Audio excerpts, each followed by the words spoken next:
The Checkpoints is presented by pharmaceutical company GM Pharma.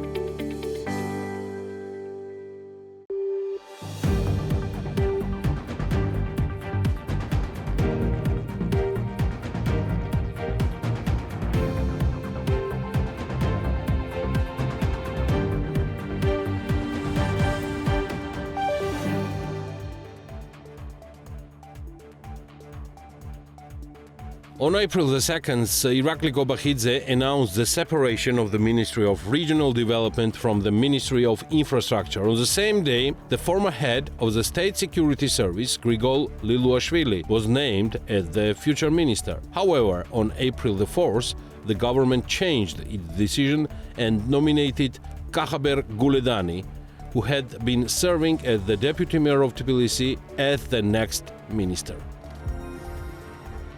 New leaders also been appointed in the Ministry of Justice, the Investigative Service of the Ministry of Finance and the State Security Service of Georgia. Pat Asalia, Irakli Beraya and Andriy Okhanashvili are Georgian Dream's new picks for this position.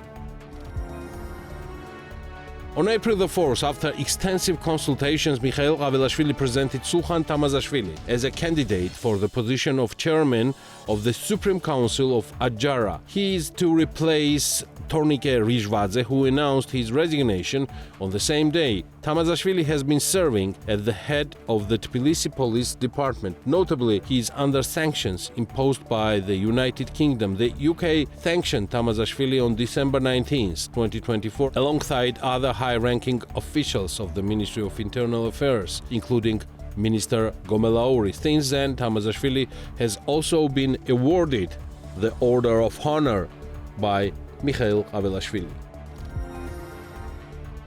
In March 2025, annual inflation rose to 3.5%, reaching its highest level in 2 years. For comparison, annual inflation stood at 2.4% in February and 2% in January. The most significant contributor to the annual price increase was a 6.6% rise in food prices. Additionally, healthcare service prices increased sharply by 8.8%, and prices in the alcoholic beverages and tobacco category grew by 4.2%. Dmitry Kumsishvili, CEO of Paysera Bank, stated during an appearance on the show Analytica that the lari appreciates against the dollar. The National Bank of Georgia is actively buying foreign currency. According to Kumsishvili, as one of the market participants, they have observed that the central bank is conducting foreign exchange operation and purchasing dollars. By the decision of the Georgian Dream government, Ukrainian citizens can now stay in Georgia without a visa for 1 year instead of the previously allowed 3-year period. The relevant resolution has already been published in the Legislative Herald. The Polish embassy in Georgia is urging Polish investors to exercise particular caution when investing in real estate in Batumi. The announcement, published in Polish on the embassy's official Facebook page, notes a recent increase in cases where Polish nationals have been deceived and have turned to the embassy over unfair practices. Under the State Starring Georgia program, the government is bringing Justin Timberlake to Georgia. The concert is scheduled for July 23rd, 2025 at Dynamo Arena.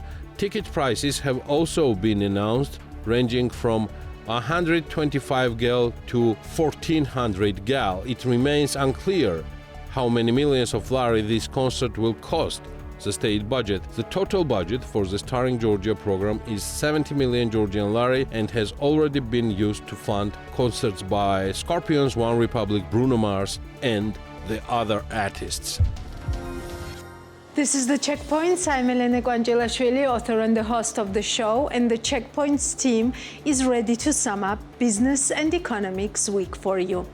Let us start with a brief overview of this week's business news. Our reporter Natia Taktakishvili has pulled the main business voices and results for you. Natia, the floor is yours.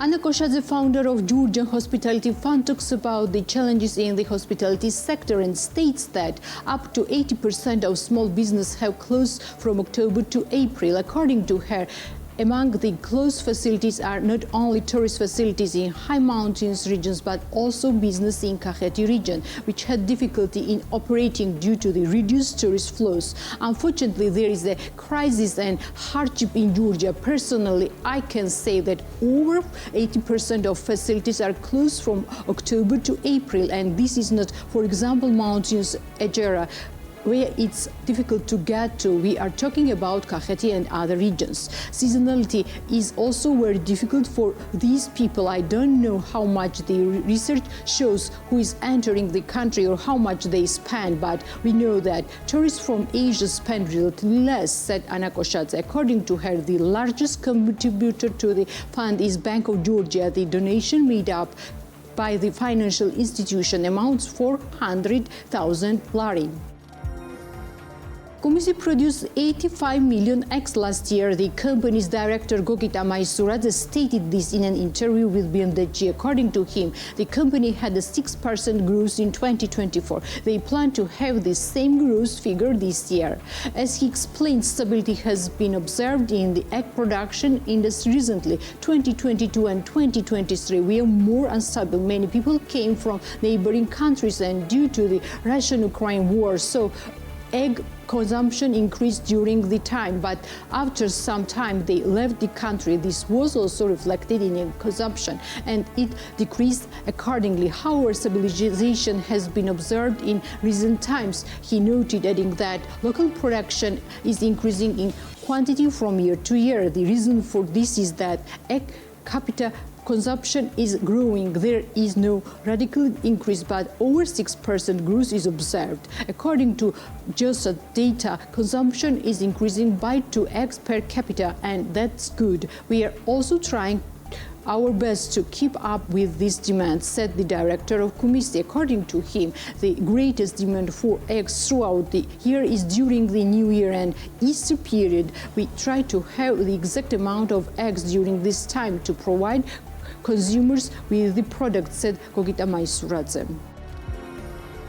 The tourist facility Wine Buffet, located at Tumanishvili Street in Tbilisi, has been closed. The founder of the facility, Vasil Amurvelashvili, spoke about this with BMDG. According to him, the reason for the closure of the tourist facility is related to the recent developments in the country and the lack of customers. We closed the facility given the current situation in the country, and the number of customers has decreased, and the tourist facility can no longer keep itself. The space was mine, but in the end I could no longer maintain it. Now the space is rented out, and reopening it in this reality is not even considered, said the founder of Wine Buffet.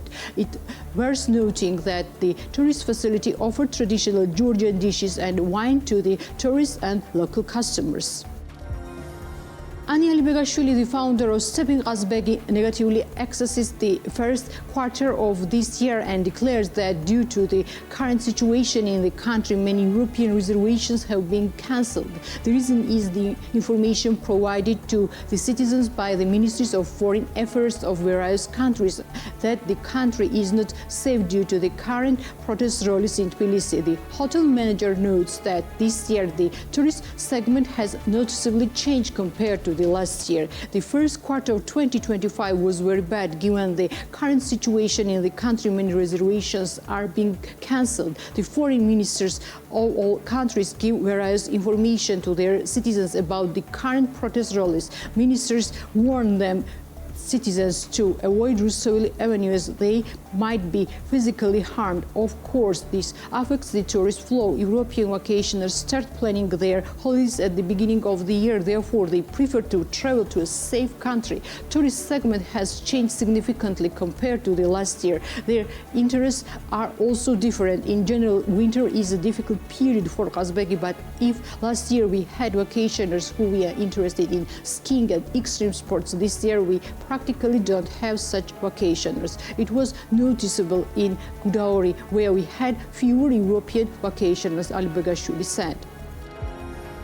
Fruit juice producer company Maisi is expanding its export markets. As the company's commercial director, Giorgi Gudabanidze, notes, negotiations are underway with United States and Arab countries. Very good trends have been observed in recent years. We have just started operating in export markets. We are actively exporting to Israel and have quite some partners in the direction. We also have very active negotiations with the United States and Arab countries, and we hope that we will soon become stable suppliers to these two markets, Giorgi Gudabanidze said. The commercial director of Maisi notes that since the scale of production is small, so the brand is developing the direction of private label. In terms of quantities, Georgia is not a country of such a scale that we can satisfy the worldwide demand, so we are working on the private label direction. We produce 100% natural products and constantly develop our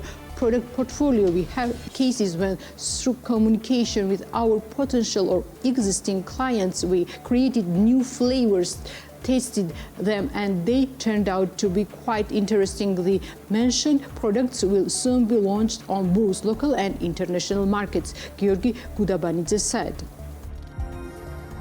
The International Chamber of Commerce released a statement regarding the increase of import tariffs by the U.S. administration. According to the ICC Global, what they've seen represents a watershed moment in American trade policy that poses severe downside risks to the global economy.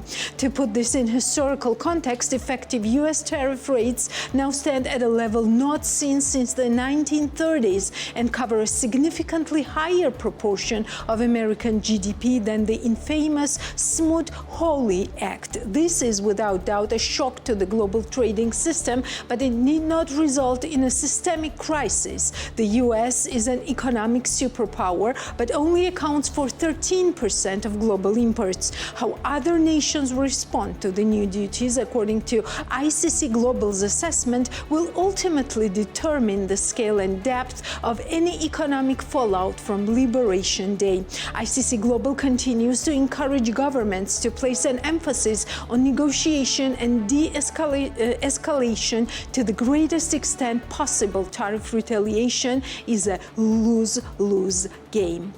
ICC Global is immediately concerned by the potential impact of the severe tariffs imposed on a range of emerging economies, an approach which risks further damaging the development prospects of countries already facing worsening terms of trade. Businesses across ICC Global's network will be seeking urgent clarification from the relevant U.S. authorities on how new country-level tariffs will be applied in practice, including on how they interact with sector-specific duties and rules of origin requirements.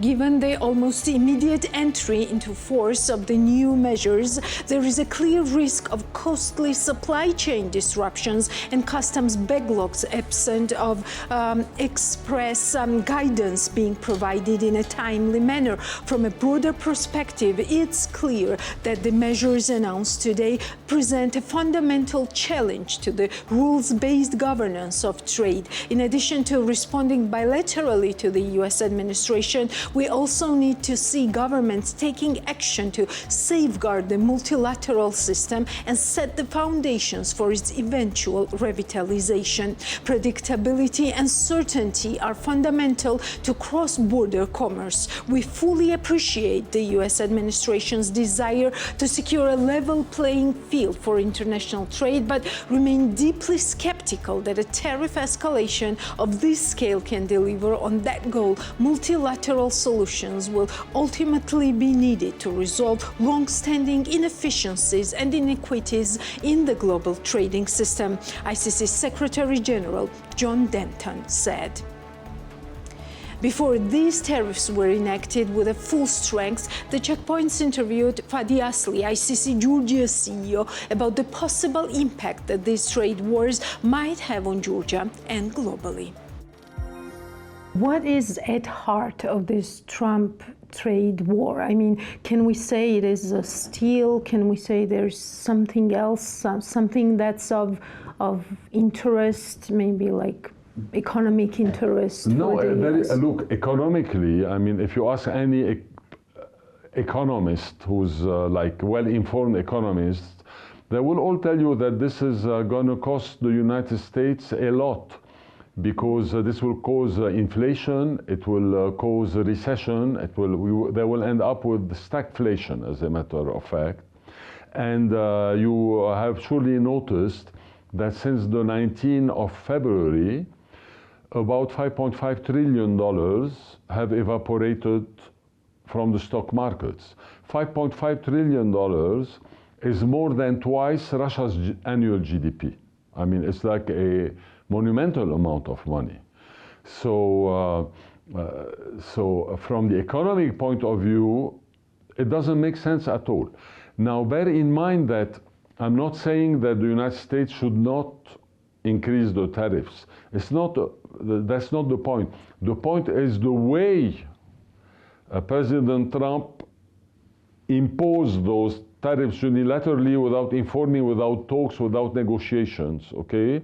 At a time, in 2017, he had negotiated himself the tariffs with Canada and Mexico, and when he signed the tariffs, he said that was the best deal possible for the United States, and he made it a big victory. And now he comes back after 5 years, saying that Mexico and Canada are taking advantage of the United States. So, from the economic point of view, it makes no real sense, because what he could have done is just stick to tax incentives without touching the tariffs. If he offers really very interesting tax incentives for industries, then you know all the automakers, all the, I don't know, mobile phone manufacturers, I mean, all those industries would move to the United States to save on taxes and to export from the United States their goods to their countries of origin, which makes sense. But the tariffs don't make sense. And I don't think that those tariffs will be imposed. This is my opinion. At one stage, you will backtrack from those tariffs. However, I was reading Rolls-Royce, Hyundai. They have already stated that they are eyeing the U.S. For moving all their operations into the U.S. Because of the tariffs. Yeah, I mean, South Korea, Hyundai, they export about the country exports about $140 billion to the U.S. yearly. Most of it are cars. Mm-hmm. And in the UK, also you have about $130 billion. So definitely some of those exporters will be interested in producing locally, and this wouldn't be the first time. I mean, you have many German car manufacturers who already manufacture their cars in the United States, like BMW, for example, since years already. So this is not a novelty, and the American market is a very important market for the South Korean economy, definitely, you see, and for the Japanese. However, you know, this unilateral approach have created very bad feelings. You know, the Japanese, for example, because also Trump said that he will slap taxes on Japan, in a very diplomatic way, they said that if this is the case, then they alluded to the fact that they will start selling their treasury bills, American treasury bills.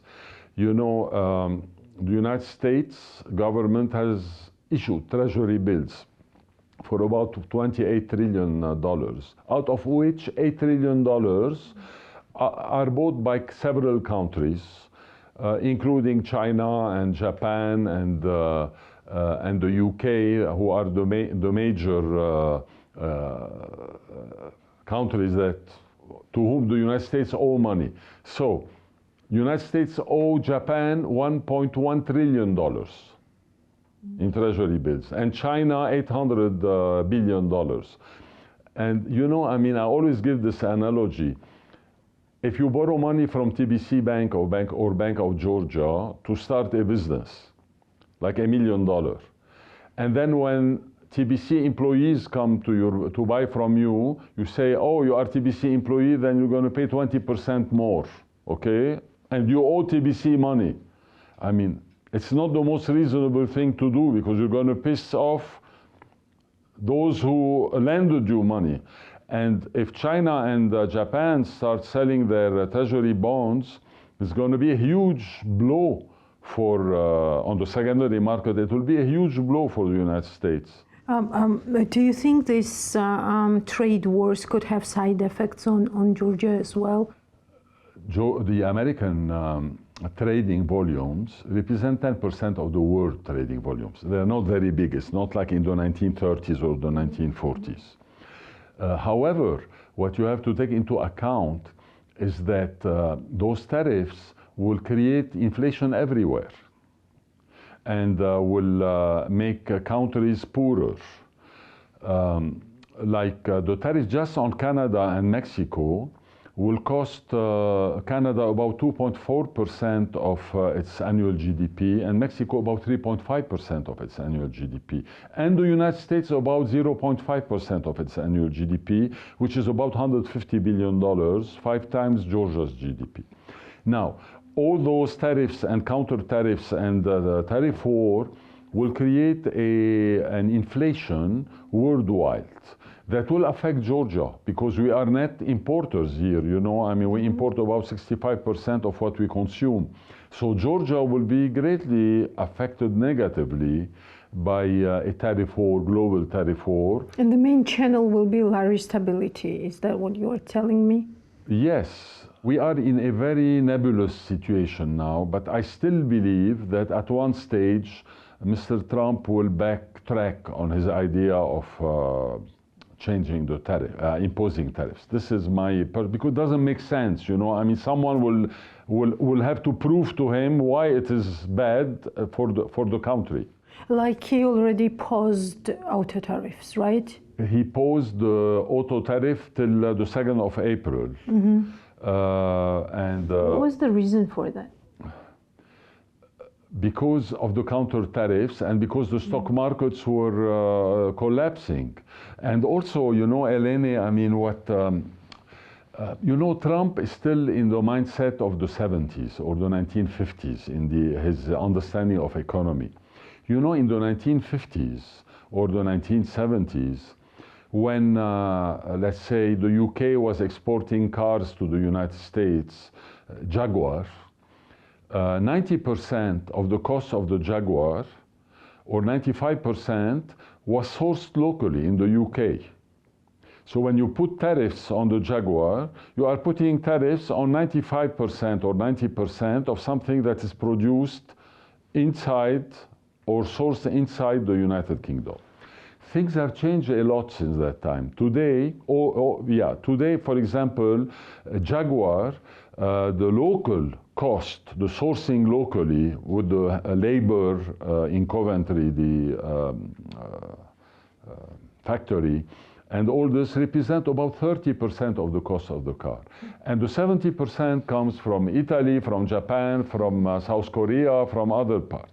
If you take an iPhone, one iPhone, if you buy an iPhone originates from 65 different origins.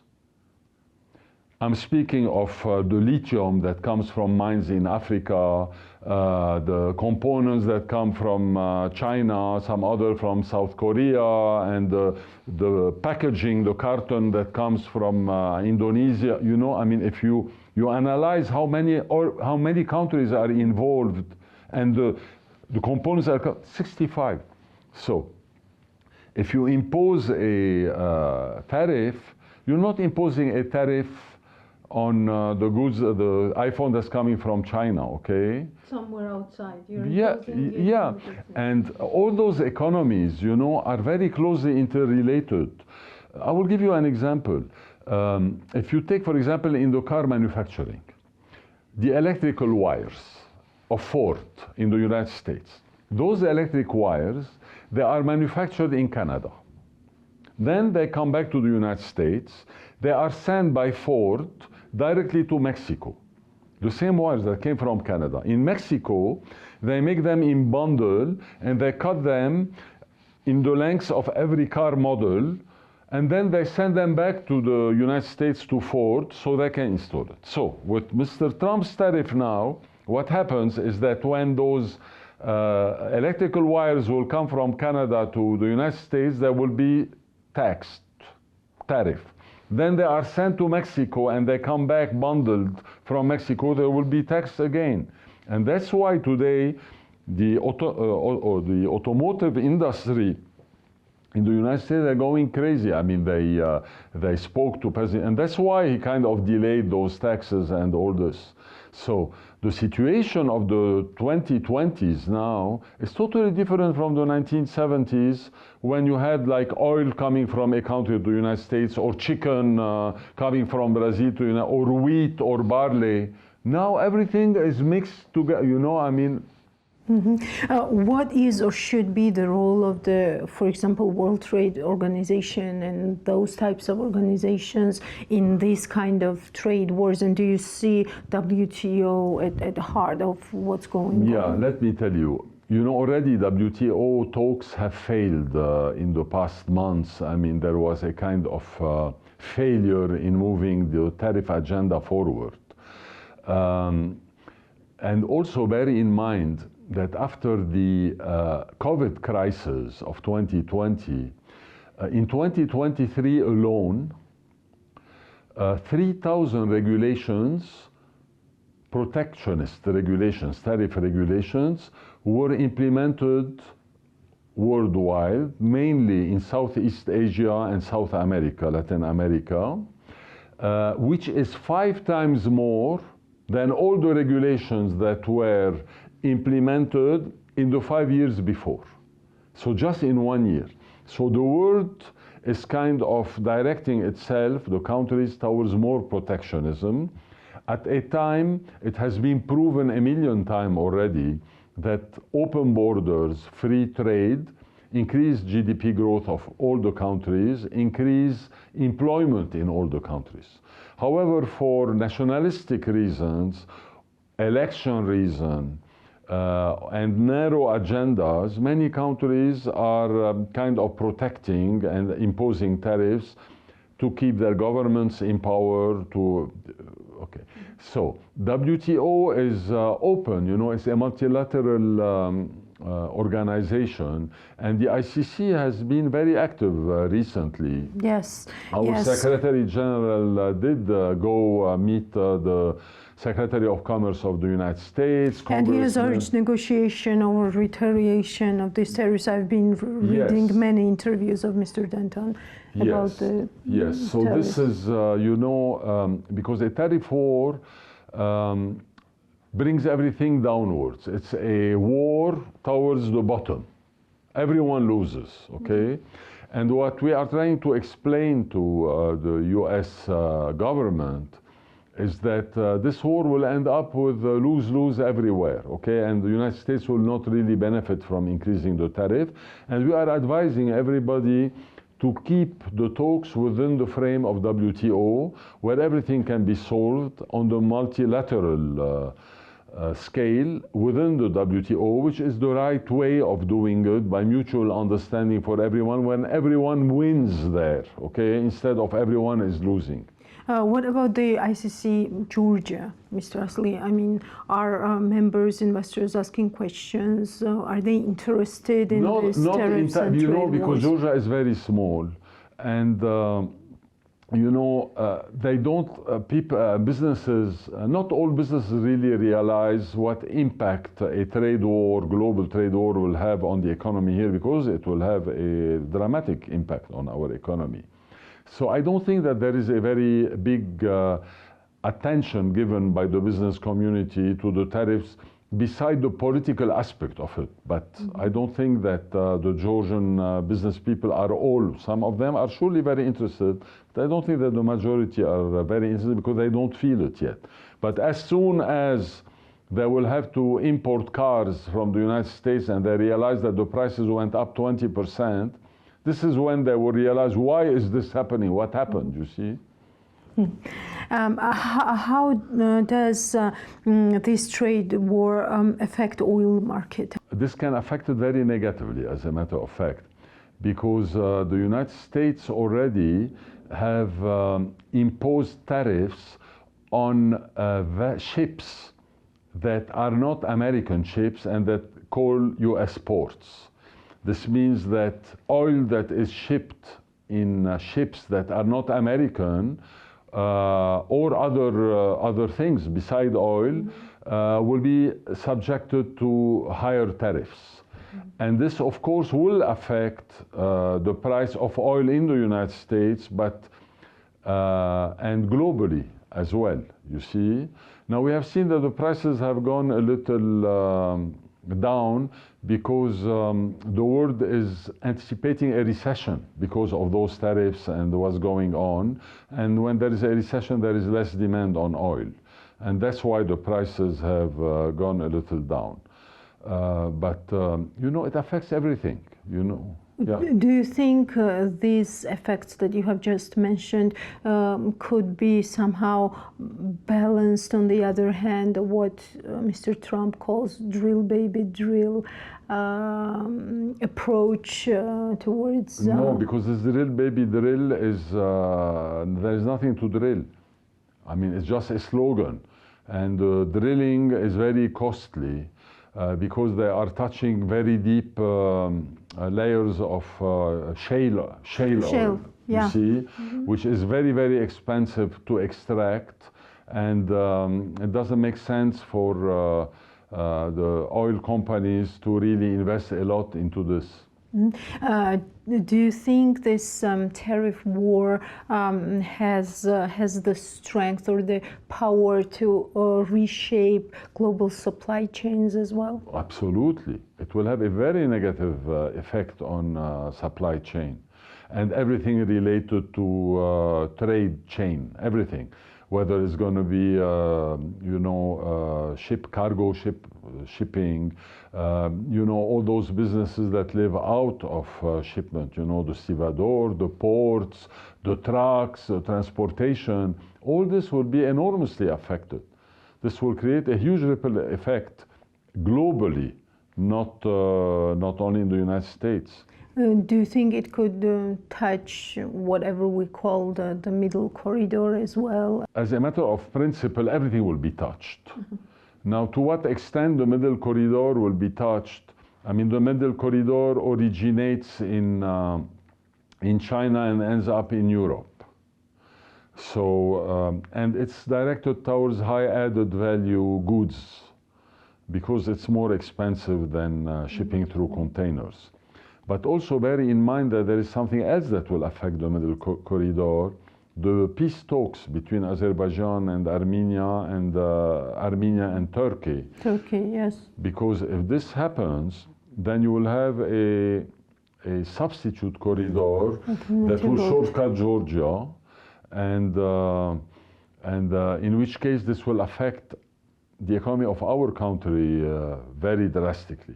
Can we say that Trump is against the whole world in this trade war and tariff war? Look, I will tell you my personal opinion. I mean, not the ICC opinion at all, but my personal opinion. I think that President Trump is a kind of generalist, okay? I mean, he knows a little of everything and nothing of nothing in depth. And, you know, he feels that with his mentality of the 1970s that, you know, maybe America is being taken advantage, and why Canada exports 450 billion to the United States and the United States only exports 150 billion to Canada, you see? So in this frame of thinking,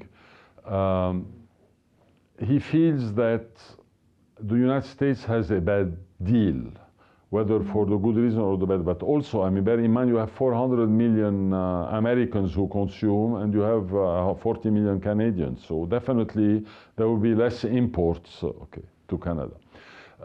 So I don't think he thought it all the way through. And that's why I'm telling you, I believe that once the competent people will speak to him and explain to him the implications of those tariffs on the American economy and on the stability of the world per se. If we go into a tariff war, then he will backtrack. This is my opinion. If not, do you think this war could spiral out of control? Yes, it is possible. It is possible. You know, it is a fight towards the bottom. It is possible. Because, you know, when he slapped those tariffs on Canada, then the Canadians said we are also counter tariffs. And then he said, now I will put 50% tariffs, okay? And then the Canadians will put, okay, we'll put 70%, and then 200%, and then everything is crippled, you see? And the Chinese have a lot of leverage as well. You know, first of all, they hold $850 billion of treasury bonds, securities, that they can throw on the international secondary market and totally, you know, mess up the interest rate in the United States. They will be obliged to increase the interest rate, you see, and this will hamper the economy enormously. So everyone has leverage, you know, everyone is interconnected. All the economies are interconnected. I mean, you slap me on my hand, I'll slap you double on your hand, and you will feel the pain also. If taken out this policy like consistently, do you think there is a threat of, I don't know how to call it, but something like global de-dollarization of the world? Yes, yes. Because also, I mean, if the Japanese and the Chinese and the British damp their treasury bonds, then the US dollar will weaken very much. And immensely it will weaken. So, and this, it will not be anymore the safe currency for many countries. They will look to substitute currency, the euro or the yen or whatever, you see. So it's not the interest of the United States to go down this road. But I don't think that Mr. Trump really understood it to its full extent. And Might that's he why be gambling? cannot gamble like this, you know. There are very smart people in the United States and in the government of the United States. Maybe now, you know, they are like, because they are new in their positions and they're happy with their positions, they're not opposing. But at one stage, you know, the Congress and the Senate will both rise, I mean, you know, and say, come on, what are you doing? No. But at this point, are threats bigger than actual steps that have been taken by Mr. Trump? Yes, because up till now we haven't seen much beside the threats, you see. But those threats were enough to evaporate $5.5 trillion from the stock market. So you are saying that there will be no winners in this war? No, it will be all losers. Who will lose the most? Everyone will lose. Listen, the Mexicans will lose 3.5% of their GDP. The Chinese, who export $3.5 trillion per year, out of which 500 billion to the United States, if those tariffs are imposed on China, China will lose 65% of its exports to the United States. This means they will lose about 6% of, they will lose about $300 billion in exports, which is a lot, you know, which is about 9% of their total exports. So the stakes are very high. And when they lose $300 billion of exports, it means you will have a cascade of bankruptcies in China. It's not a joke. You know, it's not that you have a small khachapuri kiosk and then, you know, you said, you know, 6 lari is too cheap for the, I don't know how much is the khachapuri, but let's say 6 lari is too cheap, I'm going to make it 7 lari, okay? It will not affect Georgia. It will not affect the world, okay? You might not make money, you will have to readjust your price later. But a country like China that's losing $300 billion in exports overnight, okay, because they lost 65% of their most important market, I mean, this will cause a lot of ripple effect, discontent within the Chinese government, and retaliatory measures, very drastic retaliatory measures. Already today, the Chinese, they put several American companies on the export watch list, their export watch list, and they increased tariffs on 15 major American companies that are selling in China. They imposed the tariffs on meat and soya coming from the United States, and they canceled their, some of their contracts of meat and soya and other commodities from the US and gave it to Brazil and South America. So, you know, I mean, already, yeah. So this has the strength to change the global economic outlook. Absolutely. It reshuffles totally the global economy, and it reshuffles the political influence of the different stakeholders, where they can become more aggressive than they are now. Now the Chinese can decide that, you know, Southeast Asia is my sphere of influence. I will not let anymore the United States have a say in it, you see, and I will do whatever I want there, and I don't care what they, you see. So this will create a global political instability. What do we learn from how markets are reacting to, say, threats, not even the actual steps They taken? anticipate the threats. They anticipate them, you know. People increase the prices already without the tariff coming into force. So this before. is already translated into Yes. expectations. Yeah, already. That's why the prices started climbing in the United States already, as anticipation. You know, then there is speculation that happens. Some traders would, you know, keep the goods in the warehouse, thinking that the prices will go up, then we make more money, you see. And you know, when you impose tariffs and protectionism, what happens? You have less competition in the market. When you have less competition, you have less innovation. When you have less innovation, you are less competitive internationally because your goods are not good enough anymore to compete on the international markets, you see. And if Mr. Trump thinks that by imposing those tariffs, he will kind of encourage the local production, when you have less competition entering in, what happens is that your local production, because there is a margin of profit that you can win, you increase your profit margin on the local goods that you are producing because you have less competition coming in.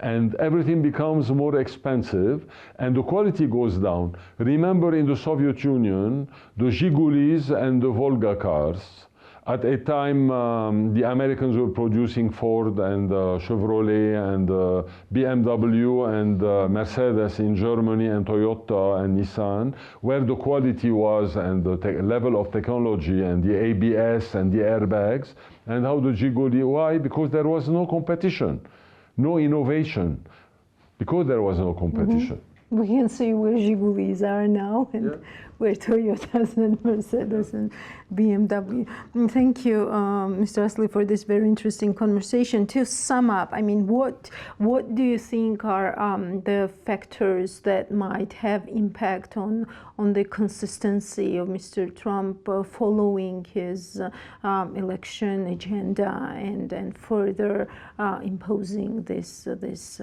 tariffs? Someone he trusts and someone knowledgeable will explain. I mean, not one person, many people will explain to him the implications of the tariffs on the economy and on the hike in prices. And already, you know, I mean, a lot of people are losing their jobs because of the reshuffle they do in the administration. But many people will now lose their jobs in the private sector as well. And he will backtrack. This is my opinion. Look, it's legitimate to discuss tariffs. If you feel that your country is at disadvantage, it's totally acceptable to discuss it. But you don't discuss it like with a sword in your hand and you start cutting heads. You know, you go, you negotiate, you explain why, and you try to get a good deal that is win-win. It is the approach that created this panic and this anticipation and the collapse of the stock markets and the increase in prices and the world destabilization. It's this unilateral approach where he feels that he is above everybody, he's stronger than everybody, and that America rules and that he can do whatever he wants. But he will realize that it's not like this.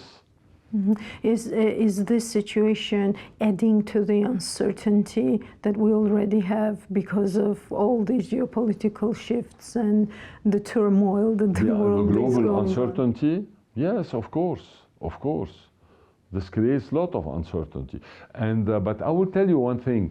You know, there is always a silver lining to everything. And Mr. Trump's policies, whether the political ones or the economical ones, were a wake-up call for the European Union, where now the EU realizes that they cannot rely anymore, neither politically nor militarily nor economically even, on the United States. And they will be diversifying their portfolio, economic portfolio, trying to open new markets, being more competitive elsewhere, and to sever their political and military links from the United States and being more independent and self-sufficient. So, not everything is bad. I mean, you know, it's like a good electroshock where everyone woke up and everyone realized that they need to rely on their own selves, become stronger, strengthen their economies, buy more European, less from other origins, okay, to strengthen their own economies so they can have the power of leverage over many issues, whether political, militarily, or economic, worldwide. Makes me think about a lot of things, but next time. Thank you so much. My great pleasure. Before these risks materialize or better scenarios take the global floor, let us check the news and outlook for Georgia's economy this week. Innovative startups will benefit from significant tax breaks for the next 10 years, including zero income tax for 3 years. Irakli Kobakhidze announced this at the government meeting. He did not specify when the initiative, which was announced a year ago, would be implemented.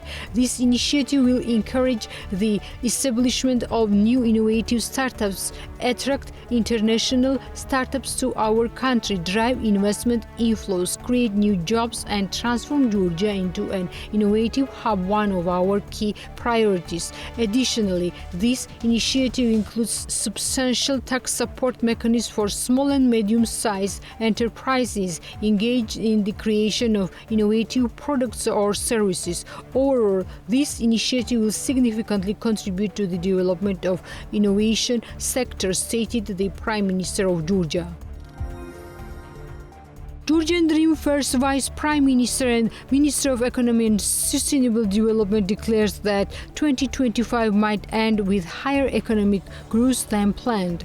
Levan Davitashvili says that economic growth data allows him to say that this year will proceed quite dynamically. We have planned economic growth at 6%. However, we had quite high growth in the first 2 months of the current year, and therefore our expectation is that we may end this year with higher economic growth than planned. Of course, this depends on many factors, but the growth of economic team spares no effort to achieve the highest possible economic growth and at the same time ensure that economic growth is inclusive, noted the GD First Vice Prime Minister. According to GEOSTAT data, the economic growth rate was 11.1% in January and 7.7% in February. The pension reform is one of the notable examples of successful reforms implemented by the government in recent years, stated Georgian Dream Finance Minister Lasha Khutsishvili during his presentation at the Pension Agency's 2024 investment results. He emphasized the importance of the Pension Agency's role in social protection and economic development. As he noted, by the end of 2024, the agency's assets reached 6.1 billion lari, while the total generated income reached 1.44 billion lari. By the end of 2024, about 1.4 million people were involved in the pension scheme and more than 15,000 individuals were benefiting from the accumulated pensions. It's important to note that the yield of dynamic portfolio was 13.6% in 2024, while during the same period the yields of balanced and conservative portfolios were 12.8% and 11.6% relatively, he noted. Georgian Dream Parliament has approved amendments to the law on broadcasting, which introduces new regulations, requirements and standards for television and radio broadcasters with the third reading. During the plenary session, 85 lawmakers voted in favor of the amendments. By Parliament's decision, along with self-regulation mechanism, the state body, the National Communications Commission, will have the authority to respond to violations of broadcasting standards. Regarding suspected law violations, interested parties are allowed to appeal directly to the Communications Commission. If a violation is established, the ComCom will be authorized to apply the following sanctions against broadcasters: warning, fines, and in certain cases suspension and revocation of licenses. The rules and regulations established by the law will apply to news published on broadcasters' online or social media pages. According to the approved decision, if a broadcaster violated the requirement provided by the law before June 1, 2025, the sanctions imposed by the Regulatory Commission will not be enforced. And that's all for today. We'll meet next Sunday. Before that, stay tuned on BMG TV and read business and economics news and outlook on bm.g every day. See you on Sunday.